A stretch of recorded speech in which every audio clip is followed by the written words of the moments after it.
Hi, everybody. Russ from My Hammers 11. Hope you're safe and well.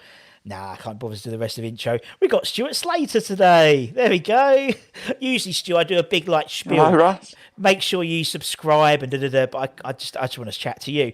For those of you, obviously, Slate's played 179 appearances, 18 goals, 5 years at the club, and does a lot of the corporate stuff still at West Ham and stuff like that as well. Well, obviously, when we had fans in the stadium, that was fun. Um, how are you, Stu? How's things Was with you, fun, man? Russ. Oh, good, Russ. Yeah, good. Not too bad, thank you. In these times, difficult times, Yeah, missing going down at the London Stadium. Dare I say it? But missing watching a West Ham game yeah, because exactly. obviously the last sort of 15, 20 years I've been doing this sort of ambassador role. So yeah, Yeah. it's quite weird. Quite weird. It is, yeah, it is strange. It is very, very strange. I mean, it's weird being there because obviously I'm one of the 300 that are there, so it's really weird just sitting there and it's just so deathly quiet. It's But horrible. you get to watch the game, do you, Russ? Do you get Well, to yeah, watch the because game? I mean, yeah, because I do the music there, so it's like I've done it for 20 years Yeah, now. So it's yeah, they yeah. still obviously need Iron Forever Brain Bubbles being played. So remember Um, that, so they know it. They're at London Stadium or anything. That must be what it is. But yeah. yeah, but I Yeah. get car park space, Totally which is weird. quite unusual. It is, yeah. Oh, you wouldn't normally though, would you? Fuck no. Oh, you would. Okay. No, no, fuck no, no. I'm not that important, Stu. But yeah, I get car park space. But No. no, Yeah. it's all good. But yeah, I mean, obviously, yeah, it's weird. No fans being there. I mean, obviously, when you watch it on the telly, are you a crowd noise on or off type person at the moment? I'm a crowd noise on. Yeah. I think even when I came through the ranks in the youth games, over at Cheddar Heath, Yeah, I'm sure there was probably 50 to 150 people, maybe 200 people there. So it wasn't until 14, 15 that there was no real spectators when I was playing as a kid, but 16, 17, 18, I always had two, 300 people watching us. Um, yeah, I just love the atmosphere. I just love being it, and it's like a practice match on a yeah, Thursday when you obviously preparing for a game on a Saturday, and you can hear every shout and you can hear every moan and you can hear every groan and moan from other players. Why didn't you pass here? Why didn't you do this? Why didn't you do that? Why you greedy so and so? You get all that. Yeah, yeah. I just love the atmosphere. Atmosphere, yeah, the adrenaline drunk. yeah. So I Yeah. know what So you I miss mean. it. Yeah, I miss that. Yeah, it's weird, isn't it? It is strange not having that. But I No. mean, it's good that we do have football though. Do you know what I mean? Because it just means we've got something different to moan about. Do you know what I mean? God, dear, if we didn't have football now, I mean, that time when it was locked down for those sort of 3 months, 4 months, and no football, I think everyone was going, obviously everyone was going, driving themselves Yeah, mental, no sport, no football, no this, no that, so at least we've got some football that we can look forward to, albeit no people at the stadiums, but, yeah, this weekend, what fantastic Tottenham, amazing, yeah, something to look forward to. And we're in yeah. good form as well, so and they're in good form. So, you've got something to look forward to for your weekend. You do. And actually, it's funny because I was speaking to a lot of people, and everyone's really confident for the Tottenham game. Do you know what I mean? It's like I don't remember that being confident We're, for ages. we're obviously, dare we say, I think Moyes has found a little bit of a formula, Mm, probably working hard, the players that work hard. I mean, as you can see, he's got a formula. yeah, He's got Antonio's done unbelievable. Fornells has done a great job. Suchet's come in. Bowen's doing well. Um, and you wouldn't have picked them. You've got the Andersons, Lanzinis, Hallers, big money people. But mm, obviously, he's found a way of getting results and playing a good yeah, way as well. yeah. You're right, So and it's yeah, it's full credit and to him. oh, definitely. I mean, it's working, and as you said, it's given people like Aaron Cresswell a lifeline and like a resurgence in his career. I think Masuaku, who we used to sort of was a bit of Masuaku, a yeah, joke, beautiful. player, really, and he's come in and he's like done absolute bits since he started there. And Yeah, the fact when he was he came back from international duty early because he was injured, and we're all shitting ourselves. Like, we wouldn't be shitting ourselves 6 months ago that Masuaku was injured. I I don't think anyone ever doubted his ability because No, what a left foot, and he's got some tidy ability. He's good with his feet and he's got a great delivery. Um, it was just him being isolated on that. If he was a wing back or a left back, isolated yeah, to because I think everyone found out that Anderson was a fantastic player, but if he was playing down that side, Mazzy never got any no, support or help at all. So now he's got the Cresswell behind him. I think it gives him that sort of luxury. Right, okay, I'll try and help as and when, but going forward, he's got fair ability. Some good yeah. ability. No, it's a good point, man. It's a good point. Anyway, all the other YouTubers do all the current stuff. I do nostalgia. That's. I mean, you say the other day about about just now about people sort of scraping at the walls when there was no sport. My channel came up and that's how I started it. So there we go. So it's out of Fair play, Russ. so there we go. You see, Yeah, and yeah. going back and looking at all Initiative. Yeah, nostalgia, you're. initiative, Yeah, initiative. I yeah. like that, Forward Stuart. thinking. Forward Forward thinking, thinking. exactly. I And need. now We we're all need a little bit of that, don't we? Yeah, now we're at over 5,000 subscribers and almost 200 guests. It's a bit Fantastic. mental. It's a bit mental. But That's really anyway, good. let's talk Yeah, about you, Stu, fantastic. because Well done that's. to you. Thank you very much. Let's talk about you because that's why people have tuned in. Not to talk about how great my channel is, but to talk about you. And as I said before we started, a lot of people are picking you in their 11s, Stu. I think it's about 10%, and we've interviewed almost 200 people. So although it's 20, it's a lot considering it's the players that have come through the Yeah. the books at West Ham, and it's quite funny. In the last few interviews, you've cropped up loads, and not only obviously with fans, but with players as well. And so that's why I was really pleased that we could that agent Steve Jones could get this all sorted Jonesy. out, which was good. Good Yeah. old Jonesy, God I bless him. hope you're sorting him out. Yeah, yeah, yeah. Well, Yeah. yeah, I'll have to Go, pop go, go, down. and go down his shop. Yeah, go and buy some Yeah, we'll stuff go down down to his the shop. retro shack at Yeah, Battlesfield. yeah, Yeah, we'll have to go down there. yeah. My wife wants to go down there for some antiques, so I did say I'll go there. So obviously, for those of you who don't know Stuart's career, maybe the less experienced fans, I call them, not the young ones, but the less experienced fans. Stu, you were academy graduate. I think was it 86 you signed apprentice forms. Yeah, 80, 85, 86, yeah, that season where the club did really well, finished third. Yeah, Fantastic, yeah. So I'd been to the club. I was a schoolboy for a couple of years, 2 or 3 years. Obviously living in Suffolk at the time, Suffolk and Essex border, just on the Essex border. It was very difficult for me to get down during the week when I was a schoolboy. So John Lyle, Ronnie Gow, Eddie Bailey, they were magnificent. I was able to come down in half terms and train with the youth team, and if the youth team weren't there, then the reserves weren't there. John Lyle even let me train with the first team. It was amazing. And I wow, was a schoolboy at 14, 15, 16. that's mental. Amazing I it was was. talk. I was talking, as I said to you before we started. I was talking to Pat Holland the other day, and he spoke about John Lyle when he was sort of the youth team coach, really, and Pat's had just started. And even at 17, Lyle saw something in Pat Holland and made him go and do coaching like the 13s or 14s. And to do that with you at 15, 14, 15, training with the first team, fucking hell, right? That's Yeah. awesome. Well, I think, obviously, Russ, that, if you impress John Lyle, I mean, I had something that obviously impressed him. I think was my skill, my ability. He Yeah. knew that I had decent ability and decent skill. And they were slight, he just believed in me. And that's all I needed, somebody like that, to give me that. Of course, he was hard and he's firm and he's fair, but Sure. my goodness, he knew he wouldn't. So so if it was a big game on a full size pitch when I was 14, I probably wouldn't have been able to cope. But any sort of small sided games, keep balls, five-a-sides, passing drills, any sort of drills, he knew I wouldn't have been out of my depth. And so he wasn't frightened to go, yeah, come and train with the first team, lad. And, for a 14, 15-year-old lad, Fuck oh yeah. my goodness.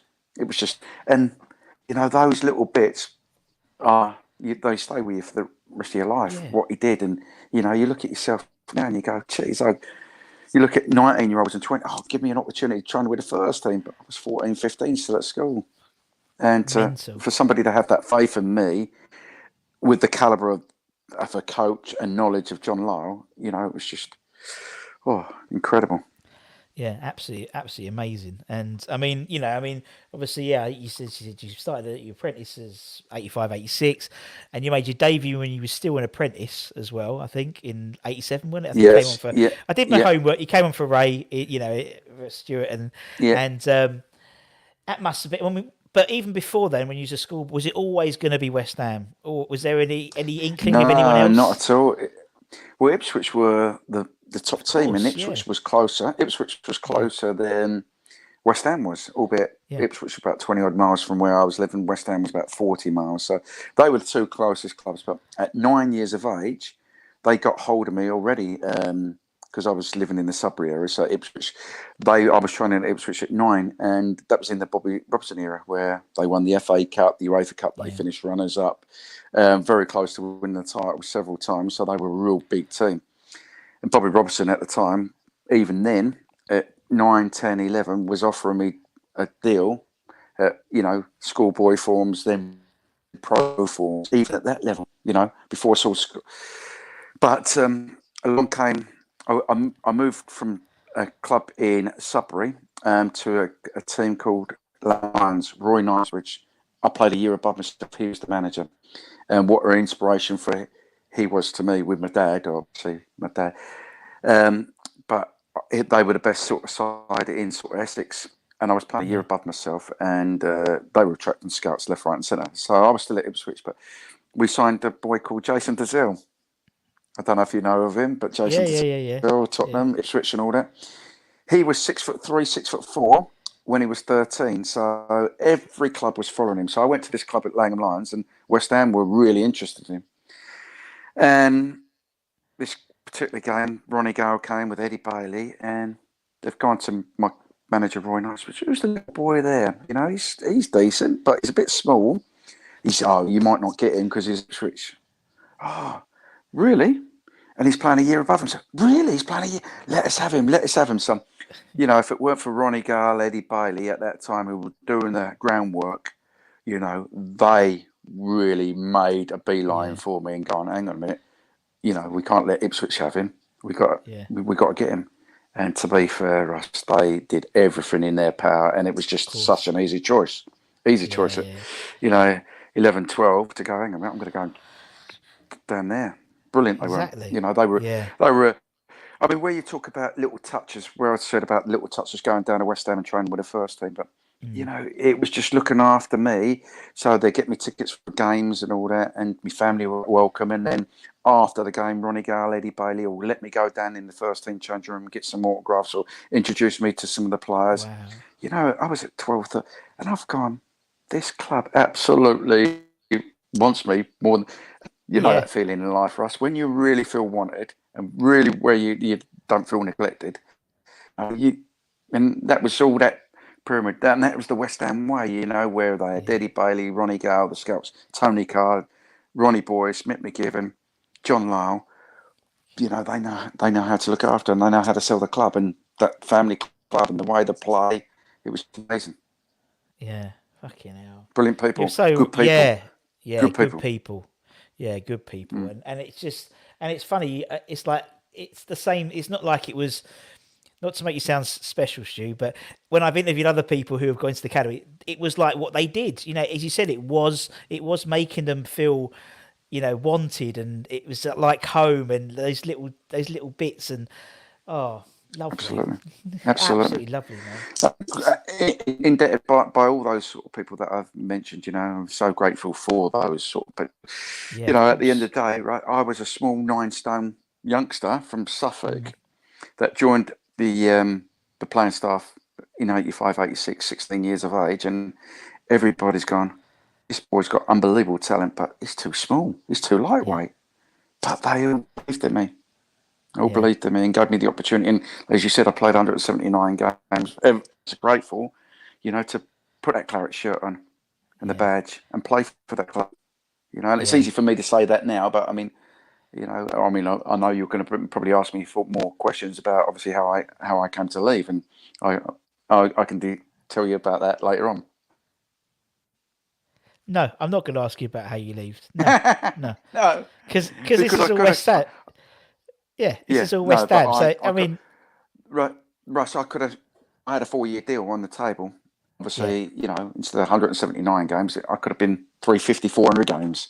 You yeah, know, don't like looking back, but you know, that's that probably is a you know where you go. God, yeah. When you leave a club like West Ham, so special like that, it's all the things that we described. It's probably not like that elsewhere, and the no, style of play and the people that are involved. So, yeah, yeah. But I mean, it just touching on that. I mean, it was Celtic, wasn't it? Fucking hell. It's like, I mean, being funny. It's like it was Liam massive club, Brady yeah, at Celtic, and so you yeah, relatively still a massive young. You club. were still a young man, weren't you? Really? And it's like, Yeah, I oh, was fuck it. You 20, know what I mean? 23, 22, 23. Yeah, So fuck it. yeah, I was young. It's one of those things, and A it's big like, club, yeah. yeah, But huge. within a year of being at that club, I got my brother-in-law to phone up to Harry and said, "Can I come back?" And I think Harry said, if I'd be getting I'd be getting people in the 60s keep come back. I just had Dixie and people coming back left, right, and centre. He said, "I can't have That's Stuart coming back." That's a good But point. yeah, I didn't think about that. Yeah, yeah. yeah, Exactly. We did have quite a few people. I called, someone I'm Stuart come talking to back. soon is going to do an 11 called the Boomerang 11. So the ones that have gone and come back, and it's actually quite Yeah, easy, yeah, really. When you look at it, it's like yeah, even they said Julian and Don and people and Tony and yeah, yeah, there's some good yeah, ones. yeah. But yeah, even Absolutely. Steve Jones, even Steve Jones. We forgot Yeah, about Jonah. Sorry, sounds it. sorry, Jonah. Yeah, Please yeah. go to the Retro Shack and buy something from him. So, and obviously, since during that period, as you said, 179 games. You obviously under 20 under 21s. You got a few sort of sub appearances for under 21s as well, which is amazing, isn't Yeah, it, yeah. to represent your country? Yeah, and a couple of B caps, Big caps, yeah. as well. Which, so yeah, very proud at the time, and yeah, once again, Russ, what could have been, Yeah, you but I know. think you And had, I get that, totally. But I I think, mean that. Go on, carry on, mate. I think people have always said, I mean, with the ability that you had and what you did in those first 4 or 5 seasons with West Ham, you Mm, underachieved, and I agree, totally agree. Obviously, I said to you, it's a privilege to play so many games for West Ham and of a pro course, football. You know, I ended up playing 400, 500 games of pro football. yeah, Um, and, I try and look back at your career and go, yeah, take the positives, fantastic positives. But people don't realise I'd 5 operations yeah, from when I left West Ham. And from the last year at West Ham, I developed this Achilles problem. And every year in my pro career, and I finished up, I couldn't play. I was breaking down every pre-season because of my Achilles and my calves. Because I mm, had high arches in my feet, and I ran on my toes. And it was just the way I was born, really. yeah, And yeah, with the medical science now and sports science now, possibly they could have fixed it. We tried all the means and ways of fixing it, but orthotics, injections, yeah. and it wasn't until I was 30, 31, I had operations. And I had 2 operations, and they found a piece of bone, it floating in my ankle, which was so big that was causing all that pain for the last 7 years, 8 years. And Jeez. that, and I had tendonitis, bursitis on my Achilles all the time. So, yeah, I mean, people have said, why? What happened when you left West Ham last? And I had five operations after that, and I only played probably 200 games after from 23 to 32. I played Jeez. 200 games in the first 5 years of my pro career, but in the last Yeah. sort of 10 years, I've played the same. Yeah, But and you're right. And it's like, I mean, even when you remember your first start, um, Southampton, I think it was in '88, you had a clash of heads and had to go off after a minute, didn't you, or something like that, if I remember correctly, I did, yeah. with Osman, Oh, weren't it? Yeah, Russell Osman, yeah, Russell Osman. Welcome to the real world. yeah. Young centre forward come, and it was an elbow, and I had blood coming out my ear. I had blood coming out my ear, and obviously Jeez. when so I was a bit concussed in days, but after that, I think West Ham had, well, obviously they did have the best me with my fitness because I didn't miss too many games after No, that. no, no, no. I played a lot of games where we're talking about 4 or 5 years. We Yeah, played nearly 200 games, I would imagine, with all the other bits and pieces in 4 or 5. So you're talking 50, 60 games a season we were playing in those days. crazy. We reached quarterfinals, semi-finals, the cups. We had big cup runs Yeah, in every year that I was yeah, there. yeah, yeah. He did, and obviously, So not everyone only the league famous. games, not No, you're totally right. It was. You've had lots of. There was a lot of cup runs, and obviously, you know, everyone talks about your performance for that Everton game. Which I was watching some of the old stuff over again, and I was watching some funny old, that volley, was it Sunderland, that volley, um, where Eamon's nodded onto you, and and obviously, I was reading an article you said about that was it the Sheffield United, was it Sheffield United game, you was your best game you reckoned you played for West Ham? Is it yeah. Sheffield United? I think a lot of people have come up.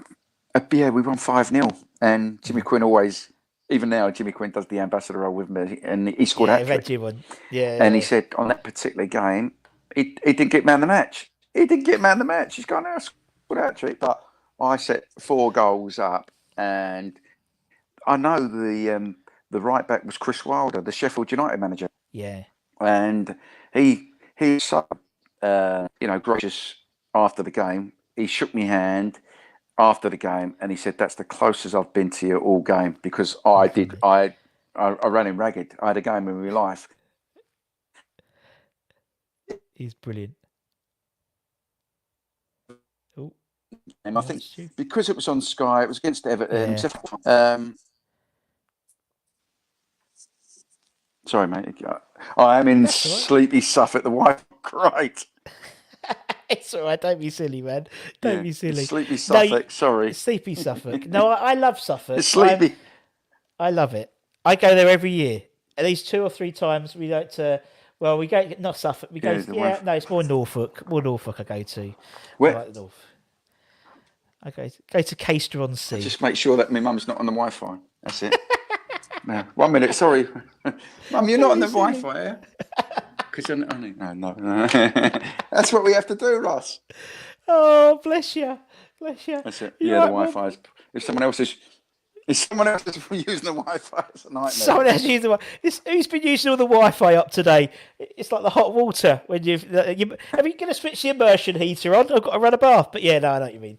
No, it's all fun and games. Yeah, No, no, what I was going to say was obviously that Everton game, everyone said yes, because it being Sky, and obviously you scored, and it was just, and then obviously that led to the semi-final. And if I didn't talk about the semi-final, that everyone would probably rinse me for not talking about it. Now, what was it like playing in that game? What was it like, that semi final? Because obviously it was going well for about 20 minutes. Oh, Russ,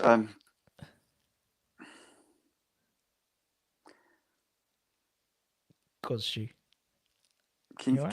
can you? Sorry, mate. Russ, yeah, yeah, that game, obviously, the build-up. I think it was Arsenal, Tottenham at Wembley. I think it was. Or was it? Yeah, It was Tottenham. Were definitely well Wembley. Where Gaza scored the goal, and everyone was yeah, a bit miffed why we couldn't play at Wembley at that time because Villa. I don't know if Villa Park, great stadium, but the surface weren't that great. So we saw that. I think it was. I don't know if it was on before or afterwards, but there was a little bit. So leading up to it, obviously Nottingham Forest, they were top side. They were in those days as well with Cloughie, Roy Keane, Des Walker, Stuart Pearce, some top players there. Um, so we knew it was going to be a difficult game anyway. But on a one given game, it just goes. It showed obviously after the event that on our day we could beat anyone. So when that unfortunate incident with Tony Gale getting sent off after 25, 30 minutes, yeah, you know, we were matching Nottingham Forest, but I think when you got some players like Keane, Walker, well, obviously, and Cloughie, when you go down to 10 men and you're a division below them, as well. Very difficult so early on to stay in the game. Really, we had a go. I mean, I know Georgie Paris hit the post. I hit the post. Yeah. I think it was 0-0, maybe 1-0 down. Um, but it was a tough arse when you went down 10 men so early in the game. You can't really sort of keep on and keep on their tails really. So it was inevitable at the end that they scored more goals. But the atmosphere, I know you're going to say the atmosphere, the West Ham fans, and that's why they are so special. The fans, that whole second half, or when Tony Gale got sent off, Billy Bond's Claret and Blue Army, and I can even remember after the game when we got beat 4-0, Brian Clough applauding the West Ham fans. I don't think he's ever seen that in all his time in football. That the supporters, though we were getting 4-0 in a semi-final, were just unbelievable. The atmosphere was just incredible. Yeah. And, I get a bit of goosebumps now because what if? I know I'm not, if, that sending off was so harsh, even to this day, people would look at that, and if it was a sending off now, it would definitely be, hang on a minute, It'd go to back to VAR. VAR. Yeah. VAR, no chance. And that sort of robbed, everyone. When you look back at your career, and when you look, how hard it is to be a pro footballer. How hard the sacrifices that you have to be a pro footballer, the sacrifices to get into the first team, the sacrifices that you have to stay into the first team, the sacrifices to be in a winning side, and the sacrifices to get to a semi-final of a FA Cup, the biggest cup competition in the world, and for one decision and one person to make that decision to, so early on in the game, you work so hard, and that was the only opportunity that most of us had in our career to get to a Wembley final and to make some history for the club. For that decision to be robbed of us, yes, we had probably 60 minutes to retrieve the game when Gailey got sent off, or maybe less than that. But, as I said, it was a hard ask when you're playing against the top side. You need to be fairly matched. And, just that. It was a privilege to play in the semi-final. Don't get me wrong, but you look back and you go, "God, they're the memories and the fans that day were just incredible." But the sacrifices that you make to become a footballer, to get to that level, to have that decision taken away from you, from a poor decision, and we all, even now, we say it was a poor decision. It's what ifs, but that was. But it was a fantastic occasion. It was an amazing occasion, amazing fans, and it'll always live with me for the rest of my life, and like it will for a lot of West Ham fans that were there at the day. It was, definitely. Incredible. I remember speaking to. I think we spoke to Gailey and a few others, and it was almost like a slight embarrassment, because obviously there was like we pitch invaded at losing 4-0. We invaded the pitch, and you're on the shoulders, and it's just it's just being it's just West Ham. We're used to that. It's never easy, is it, with West Ham? It's always got a story, and it's always got a drama with it, really. It's always a reason. Yeah, there's always a reason why something hasn't worked out, and it's usually something we can blame, and obviously we could blame Keith Hackett there. And but it's, do you know what? That makes perfect sense, Stuart, what you're saying. In terms of sacrifices to get you to that, that 90 minutes and playing in the biggest game of your career ever. And just one decision. To be fair, I don't. And that's why I love interviewing like guys like yourselves, and interviewed guys who have been in playoff finals and things like that, because I don't think of it from the footballer's perspective. I'm quite selfish. I think from the fans' perspective. Yeah, but for you guys professionally. Well, funny you should say that, Russ. I'm just thinking about you guys as well. There, obviously, the fans at the time, because I'm a fan now. The sacrifices that you had to do that day. Good money. Getting up there, buying a ticket, obviously, and to have that robbed for yourselves as well, to have a Wembley opportunity as well. So it's the whole family, really. You look at that and you go, God, what if, what if, we spent good money going up there, and obviously it was Rob, good, decision like that. Yeah. Yeah, yeah, but that's what happens in life, and that's what happens in football, really, doesn't it? That And happens in football. I mean, you that's know, the whole reason why VAR came in, to sort of stop these things. Although it's done more harm than good, I'd say, in my opinion. But it's to stop those things happening like that, and that sort of change a game on a yeah, sixpence. And anyway, yeah. let's move on. I mean, Let's my move motto on. would Let's have move. been, yeah, yeah, yes, move on. Let's move on. Let's talk about happier times.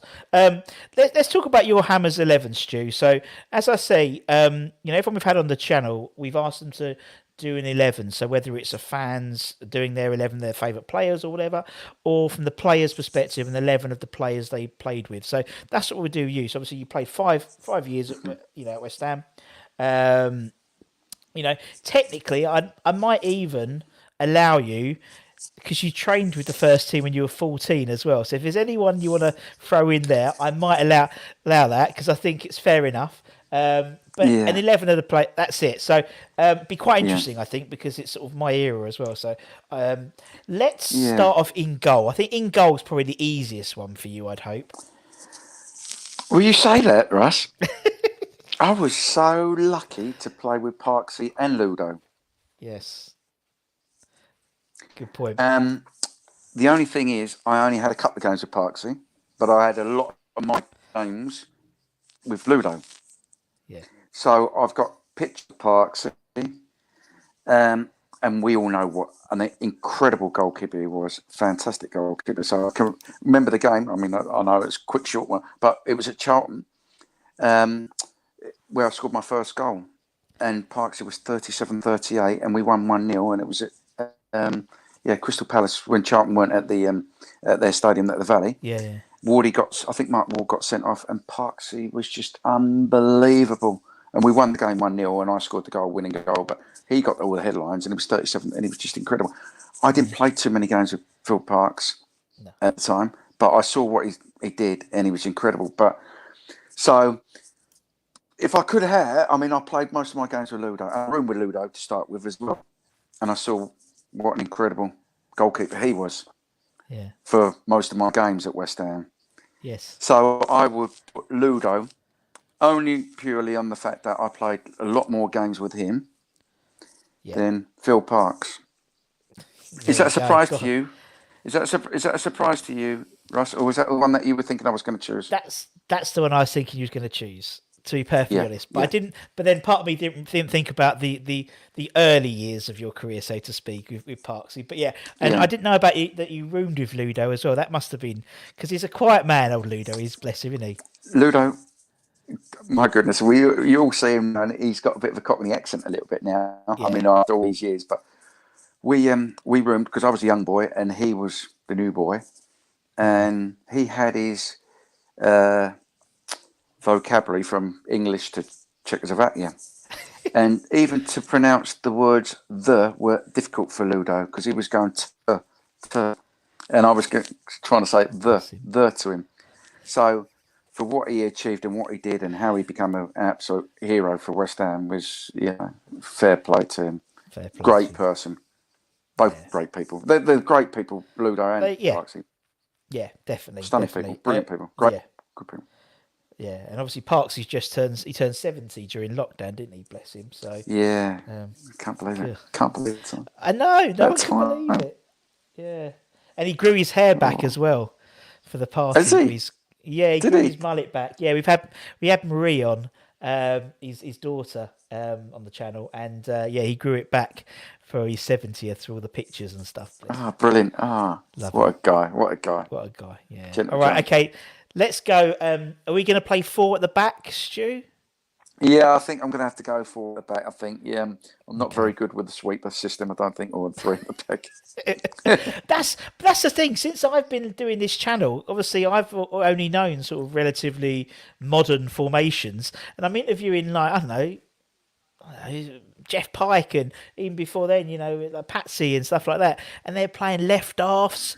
I fucking have a clue what a left half is. Exactly. I know. Yeah. It's stuff. Brilliant. All right, let's go left back. let's go left back. I know Yeah, left back. Who's going to be left back for you? yeah. Left back's going to be an easy choice for me. It's Yep. obviously Julian Dix. Yeah. Julian Dix. Without doubt, he he gave me the freedom to play when I played wide left. I mean, initially I Sure. was up there as a striker, Yeah. but he was brilliant for me because all he said to me, look, if you can help out, tracking back, help out. He said, but I want you doing your stuff going forward. He said, but Yeah. really, if I'm a defender here, if I can't deal one on one most of the time, he said I shouldn't be here. So Yeah. he enabled me to have energy going forward and taking players on, and then it'd come by me. So an overlap. So I'd either use it or go on me. So he was just incredible. He just gave me the freedom going of it. Most left backs, most fullbacks or centre halves want protection. Of course, he wanted Yeah. protection, but he knew, that was quite hard work for a wide player in those days because you had to track massively. You had to be but he just realised that my stuff was going forward, and that was my attribute. I was a forward player, centre forward when I initially came, so he knew it weren't natural to me. And I said I'll do a job as much as I can. But so he was Yeah. just brilliant for me, and what a character, what a leader, Yeah. Yeah. crazy guy as well. But yeah, brilliant. Top bloke. And Well, to be and how many actually, years? exactly. How many years? Oh, I don't know. Yeah, A few. Off the top of my head. But obviously, for you, Stu, did you prefer playing up front or did you prefer playing the left wing? preferred up front very long, Mm. and I think that's where I I came to a crisis really with my career because wide left you have to rely on people giving you the ball. Up front I could go short, Yeah. in Sure. behind, drift right, drift left. Um, Mm.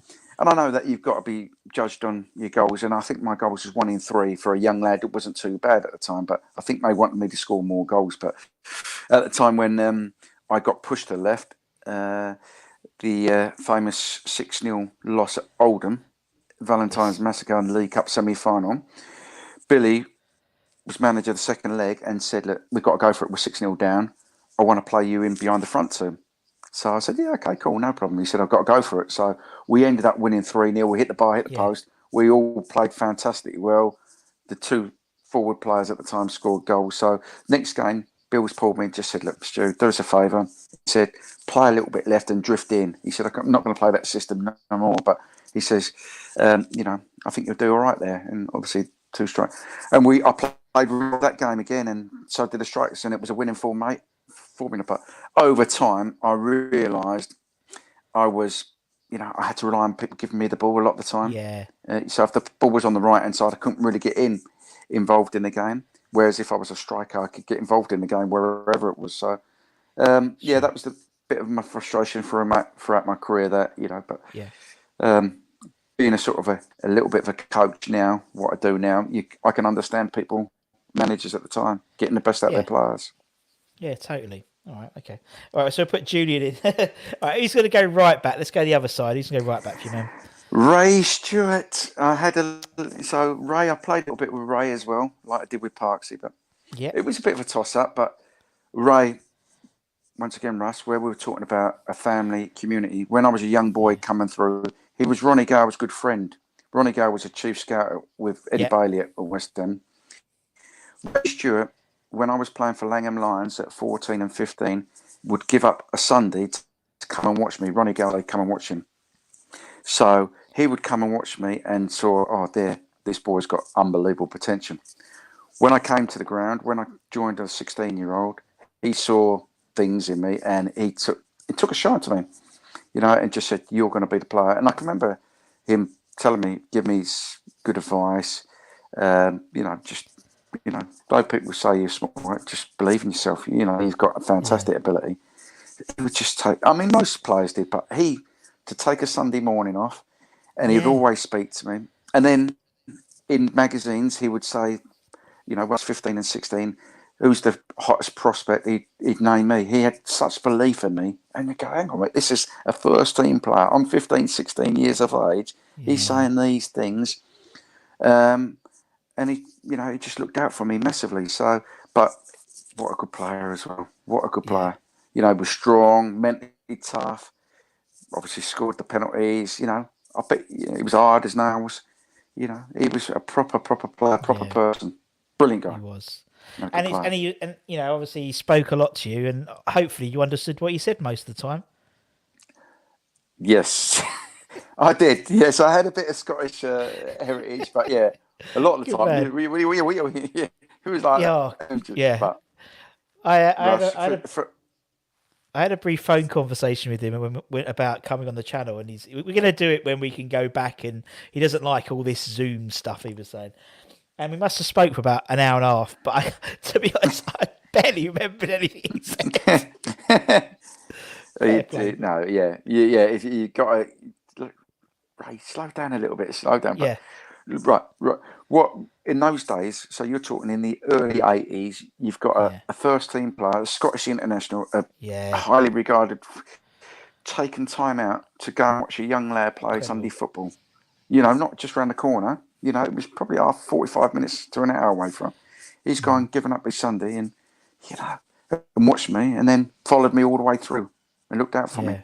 Brilliant. Well, it's incredible, and it just shows how how much they dedicated towards nurturing the kids, and nurturing the youth. I mean, now obviously, as I said, we do a few of the under 23 games at the London Stadium, and we did a couple at Upton Park as well. And there's only one manager I've seen at all of them, Mr. Moyes. Mr. Moyes Brilliant. never saw Brilliant. Slav, Work ethic. Yeah. never saw Pellegrini at them, but I always saw Yeah. David Moyes there, and Alan Irvine Brilliant. and Piers, and That's that. hopefully it will just it will keep it going. Yeah. It seems there's a bit more of a old And school you know, mentality about it now. well, you don't forget this, Russ. And I No, tell Ray every time I see him, I never forget what you did for me when I was a young kid. yeah, Those small things that you did for me, never forget, and I'm so grateful. no, Really grateful. of course. Right, let's move Yeah. into centre half. Who's your first centre half then, Stuart? I think it's got to be Alvin Martin, Yeah, a proper player, a great defender, a proper person, but a leader as well, a big yeah, leader. Yeah. yeah. You know, I don't know. I mean, I don't know if you could find this out. I don't know if I played with Billy Bonds because obviously he would remind me as close to Billy Bonds as, you Yeah. know, I know I Well, got managed by him and coached by Bill. Bill was my mentor, but I don't know if I. So I could only imagine how Alvin was. He was West Ham through and through, albeit the Scouse accent from Bootle, but he moved down here at 17. And he was a West Ham through yeah, and through. And, yeah, you know, he'd put his head through heart and sleeve. He was just a winner. And he yeah, had high standards. And, when you're a young player, he'd let you know the standards, but of fair, course. but honest and good. Yeah, But if you didn't, he'd let you know. And that's what you wanted. But a good that's player, what you Alf need. was, and a Yeah, good person, yeah. That's what you want, yeah. yeah, So yeah, definitely. that And I was think that was And I think also about the point about if you played with Bill, that's a great thing about this channel because, as I said, we've got 5,000 subscribers, hundreds of people, thousands of people watch it. So someone will reply if you have or haven't, and I'll let I you know, don't Stu. think I did. I I don't think you don't did, think but I you never know. did. Yeah, I don't know, yeah, but I had a lot of time ago, yeah. So yeah. Okay, Bill would who's be Alvin in gonna? my Yeah, yeah. Bill would definitely be. Yeah, Alvin, so who's he gonna I've pick then? got a little bit of a dilemma because obviously Alvin's partnership with Gailey was quality. Yeah, It was quality.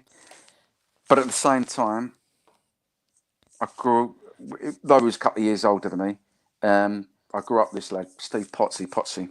Potsy was just amazing centre half. Albeit people say he was small. Normally it'd be in my back, but Ray was in my right back. But Potsy was just, I mean, another West Ham legend. 7 all time, is it?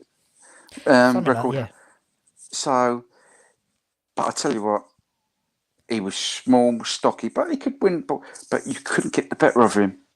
He was just, but his it was his personality. He was calm, cool, collective. Nothing never really phased him. But what an understanding! What a great read of the game! What a great yeah. pass of the game! And to play those games, the amount of games that he did for West Ham, you're not, you can't be a fool. You can't be a, No, he was no, definitely a top defender. So if we he if was. we got if we got beat at a weekend and we got beat quite heavily, John or Billy Brown, John Lyle at the time, it would have been man to man keep ball. no one would really want to go with me because um, I would just run the ball and run and run and run. But the person that I probably wouldn't want to be with would have been Steve Potts because, Really? probably couldn't get the better of him. Yeah, Yeah. Pottsy was sharp, quick, bright, Brilliant. quite aggressive when he needed to be. They was only Yeah. small. Yeah. So, yeah, Brilliant. I've broken the pot of the Gailey and Alvin Martin. I mean, Gailey would have Yeah, been up but there as well, yeah, it's your 11, but Stu. I You think do whatever you want, man. Potsy. I would worry about a bit about the height, but you got Alvin there. You got Alvin. He would Yeah. normally be me right back ratio. But Yeah. yeah, so Potsy for me. Yeah, All right. I'd Cool. play him Let's go centre into half. mid. All right, nice one. And I think actually you're right. I think when he was, for me, I always remember Steve Potts as being a centre half.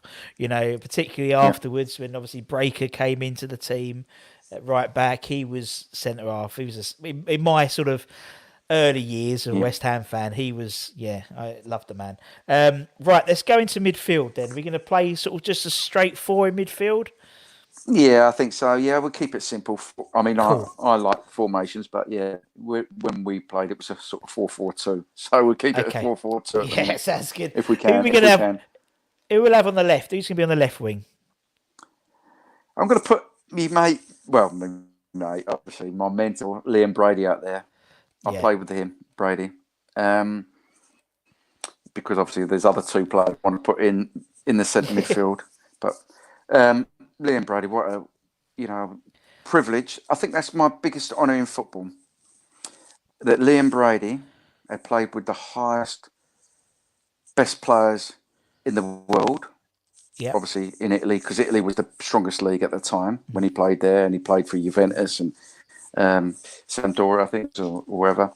And he was over there 7 years, and he was one of the most successful players. And to wear the number 10 shirt at Juventus, after him, he said, after when he played and he won the title for him, Platini took his number 10 jersey. That's why he had to move on. So you're talking world class players. Yeah. So for him to play with me for 3 years and want to be my mentor when he was a player, he saw the ability that in me, Yeah. training wise, playing wise, and he got to a stage where he even went in on my behalf as a player, which will be never heard of because I was on minimal money and I was in the first team. And he's going, hang on a minute, you can't be on that sort of money. No, Yeah. he said, I'm going to go in for you. So he went in for me and said, Stuart Slater, best player at the club at the minute, and you've got people on 20 times, 30, 40 times. He's on £100 a week. You've got to give him more. So he Yeah. went in and got me money, more money. And then a year later, did the same again. So for somebody with that caliber, that experience, that world class player, Yeah. then to want me and offer 3 million for me when he was Celtic manager, Yeah. Of course. you know, to put in any player that he could have in the world, he wanted me more than anybody else, you know, and he played with the top people, top players. I must have made an impact in him. So he was a brilliant player. I just looked up to him, what he could do. I mean, we were lucky that we had him at 31. What he would have Yeah. been, he was magnificent then. What he would have been like when he was younger, would have been. Obviously, Dev would have been, but I'm not sure if I played with Dev. No, I Dev would don't have think been you on probably my did. left. Yeah. And Yeah. so once again, I mean, Devon Shield, I watched him, and Yeah. and I only watched him after his knee. I didn't see, when he had No. his ACL done. I didn't see him. I've only got clippings of him. He was an amazing player, and he would be in my all time if I played with him, definitely without a Yeah. doubt. Still not sure if I played with him. I So know. yeah, so I'm trying to change it up a little bit because I know in that era, you've got that 85 team, 86 team sort of thing, and probably be so Yeah. I'm just making people aware that there were some decent players out there as well that we played with. Definitely. Definitely, and that's the idea because it's your era, people you've played with, and that's why I like putting that sort of. So even for the fans, when they're giving their 11s, it's based on players that they were alive to see. So obviously for me, I would always, if they put my dream West Ham 11, it would be Bobby Moore, it would be Bonds, it would be Yes, Brookin, but of I course, never of saw course. any of them. I saw Yeah, I saw Gary Breen, and I saw, so I wasn't blessed. I saw, so it means I you had forgot different he played reference me, Gary. points. Bless him. Yeah. Well, but Yes. and Yes. I obviously forgot. Yeah. having signed Craig Dawson yesterday on loan, it's like Yeah. it's all that everyone's talking about, all Gary Breen and Roger Johnson, and it's like poor Craig. I feel sorry for the man. Bless him. I think he'd do well. I think he'd do it. He's got more Hopefully, experience, do a job. more Premier League than Yeah. all of our back three put together. You know what I mean? It's like Yeah. he'd do a job on Yeah. loan. I It's think no it's a bit brainer. shrewd. No brainer. No, Yeah. no No, brainer. no brainer. No No brainer. Yeah. brainer. Right. Totally. Okay. Liam's on the right, on the left rather. Who's going to be on the right? Who's going to be on the right wing? And you can also pick yourself as well, Stu. I'm just going to mention that. Oh no, I can't pick myself. Never pick myself. That was a problem. Another one. Yeah, as I said, I've got two names here: Mark Ward and Kevin Keane. Yeah. So different. Wardy, pacey, great delivery, diagonal Mm. balls, fiery, feisty, gets the crowd going. Kevin Keane. Oh my goodness, Kevin Keane. Kevin Keane, the most underrated player that I think I might have heard about. I mean, because he never got the pro. He was such No. a talented player, skillful player. He didn't need left foot, right foot, outside the foot, inside the foot. He was just, had he had another half a yard of pace, he would have been an England player. Really. Another half. His vision, his knowledge, his character, his discipline. He did have the aggression. You didn't want to upset Keeney. No. But in a five-a-side, you want to be on his team, him and Dev's team all the time when we were playing. But Keeney, definitely. Five-a-side, I think, we were all saying it'd be me, Kevin Keane, obviously Dev and all that. That was the sort of five-a-side. That was the dream five-a-side. Keeney, everyone would want him in your side. So his technique, his ability, the blindside passes, the way to pass, the delivery. So I think I'm going to go with Keeney rather than Wardy because obviously Yep. I grew up and played a lot more with Kev again. And I think, I think it was his in football intelligence, but he could back it up with the ability as well.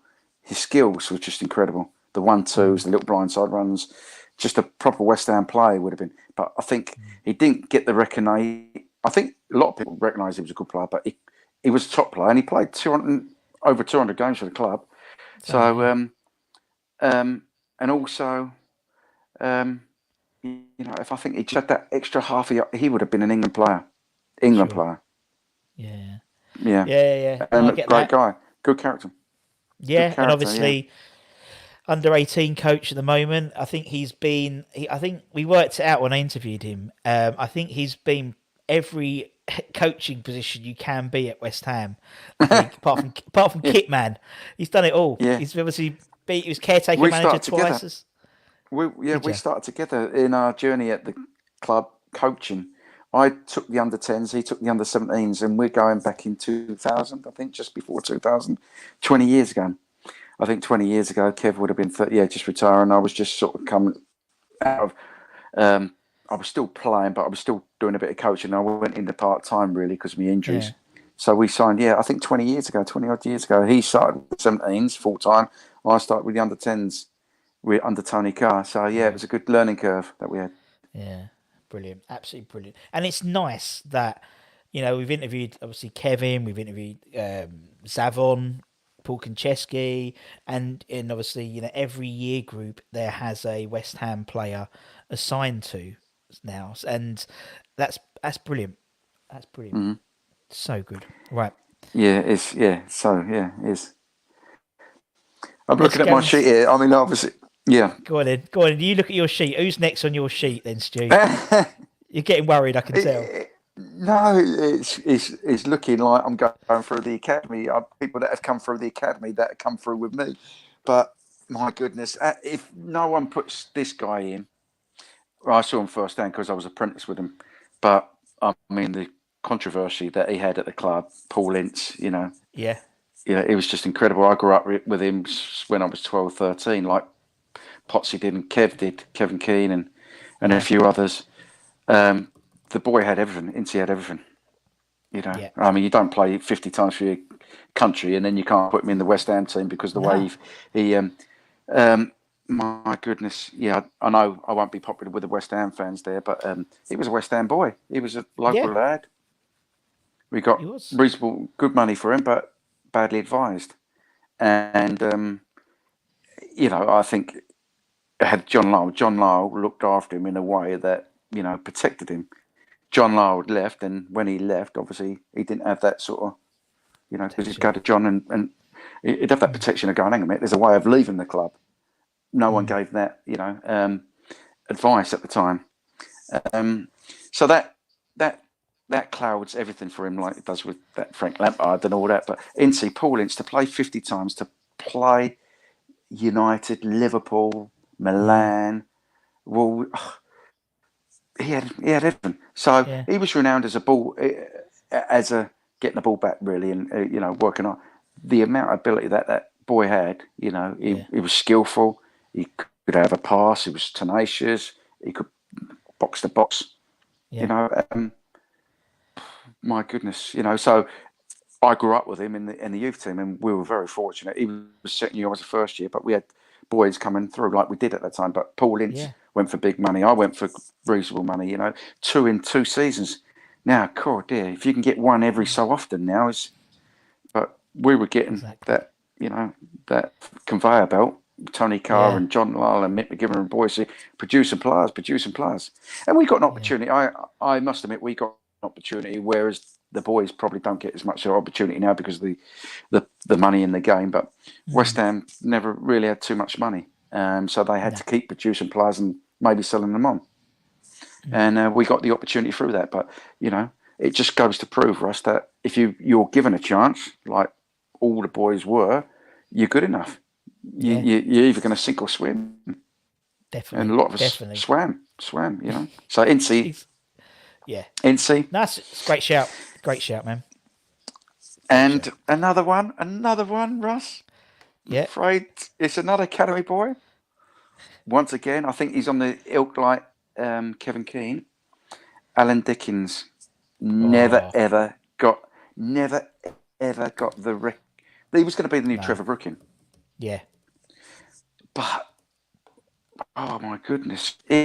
Once again, five-a-side. He was a tall guy. Dicko was a tall fella, but five-a-side, he was just incredible. Kept the Yeah. ball, retained the ball, skillful, um, box to box. John Lyle tried to get a little bit more aggression in because nice man. And don't get me wrong, he has got that side to him, Al, but it was silky smooth. Um, you can see my midfield is full of talented players. Yeah. Albeit Incy could dig a little bit, Keeney would have, but flair players. He was a flair player. Um, Yeah. and once again, Russ, you're talking about a nice man. This Yeah. guy was 3 or 4 years older than me, and when after a game, we'd have to do the change rooms, and he called me over or called anybody over. This sort of guy. So he was 18 years of age, 19 years of age, playing in the team. Young lad, he is playing in the first team. We're sweeping up the dressing rooms. He'll say, "Come over, come sit with me for a minute." And we're like, "We can't sit down because if we sit down, we're going to get told off. We've got to clean the dressing." He said, "How do you think I did today? What do you think I could have done?"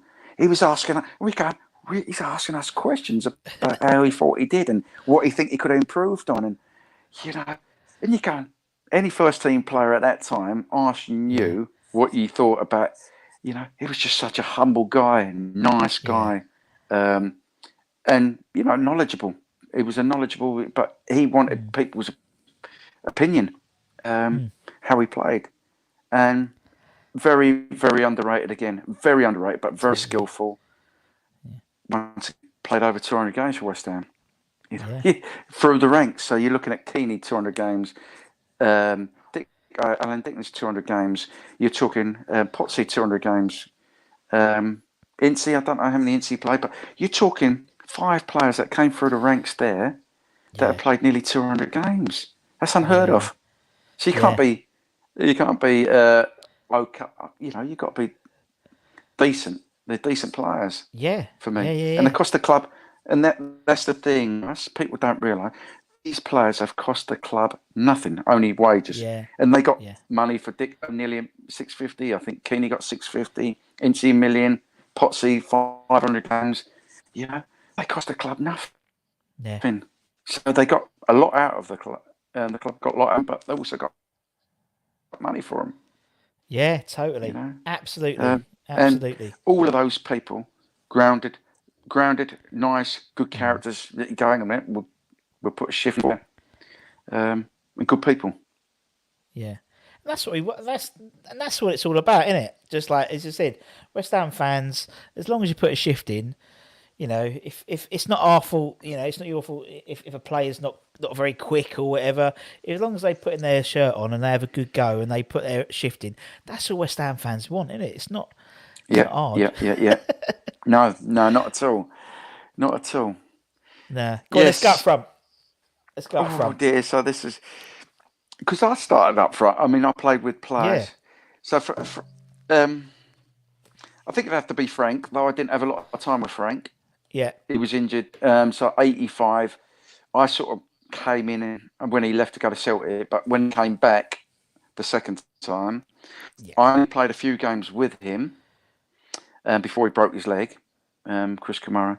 I played with him again up at Celtic, but I could Yes. see what he did in the changing room, and I saw his first spell. So I played a part with him. So I would say I played with him. Brilliant. He was fantastic. You know, Yeah. where you're talking when I played wide. Obviously, when I was and you realise now when I played wide at Celtic, you he was always there. You could always he's always showing up, so you could always play a little wall pass with him. You know, or Yeah. he'd make good movement. Um, you know, he could go in short, he could go in long. The character that he had, he played like that. He always played with a smile on his face, and it was like, Yeah. this is a bit of fun. And his results, got that. He's a Yeah. crowd favourite at West Ham, crowd favourite, idol at Celtic.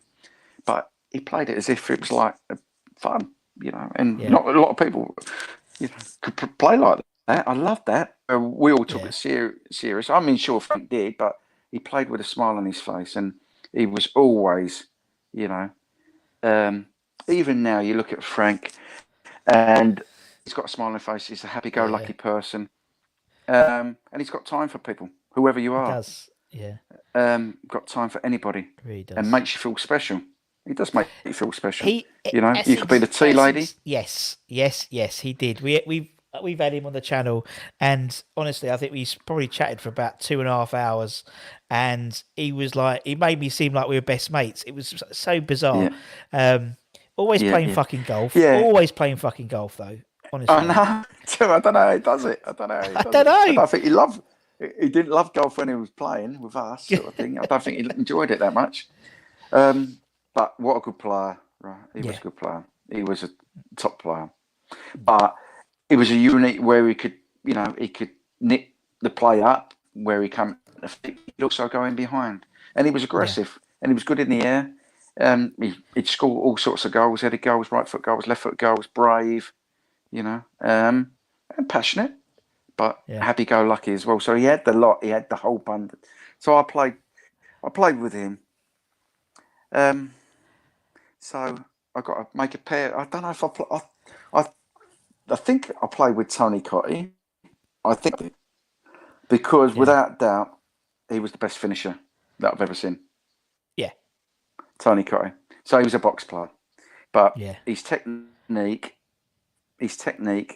in and around the box, or even outside the box, he had these big quads. But his right foot shot, my goodness.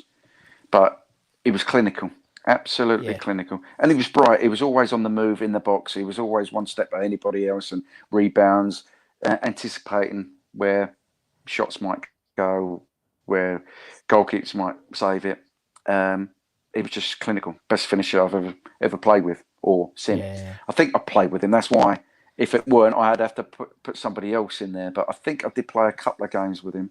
If yeah. not, I might have to change it. Hey, Russ, would You're okay. And I mean, I? you must have trained with him as well in the first when you were I like, did train with him. Yeah, I did train with him, and yeah, I saw what he did in the shooting exercises. Shooting exercises, he was yeah, just but best finisher I've ever seen. But the best volley, technique volleying, and his record speaks for itself again. It does. Goals, and Yeah. I don't know how many goals he got over West Ham. He was better than. Oh, I think Can you see Stuart. me? There we go. Stu, there is. Keep going. Tell your mum she can watch her soaps in a minute. It'll Keep always going. be done. In and out. Rust, don't we, eh? Yeah, we keep going. Sorry, But yeah, no, I mean, think I can't see my mum again. I think she might be on the phone. no, always done, man. But you're right about TC. You know, loads of goals. It's sort of, as you said, the most natural finisher I think we've had at West Ham in my lifetime. That's for sure. And a nice bloke as well. And if you don't know how many goals he scores, I sure hell know that he would, because he loves his stats, as old TC loves his stats. He does. Yes, he does. Yes, but yeah, look at that. I mean, there's a lot of homegrown talent in there. There is, yeah. In that side that I've got there. Yeah, there is. You know, and that was the beauty of West Ham at the time when we were coming through. Yeah. All of us were coming. You know, if you were good enough, you get an opportunity. Yeah, definitely. And I'm forever grateful for that club and John Lahm and the people that gave me an opportunity, because elsewhere we might not got that opportunity. No. But they believed every single one of those players there, though, can play. They can play. The sort of West Ham way, Russ. Sort of when people talk about the West Ham way, exciting, sharp, quick play, entertaining play. Yeah, no, obviously you might get beat 5-4, 3, but there weren't many boring games with that team. Nah, there's always a goal in them, innit? There was some good football. There's always a goal. Or entertainment, there's some good passing, or but entertaining. Yeah. Stu, man, it's been lovely chatting to you. I've thoroughly enjoyed it. We've been going for an hour. God dear. Jeez. Have we? Jeez, oh. Yeah. You've got to go back to work, have you? Have you got to go back to work in a minute? Yeah. Time flies when you have fun. It's still my lunch break. I'm almost finished. But anyway, Stu, man, it's been an absolute pleasure. I really, really appreciate your time. So thank you very, very much, man. It's been lovely. Okay, Bruce. And obviously, thank you to everyone for listening. You're welcome, Russ. Everyone listening. Thank you very much. Obviously, thanks to everyone for listening or watching. Give it a share, give it a like on YouTube or Spotify, whatever. And until next time, for me and Stu, take care, everyone. Stay safe. That's really important. Wash those hands. Calm your irons, and we'll see you again very, very soon. Take care, everyone. See ya. Bye-bye.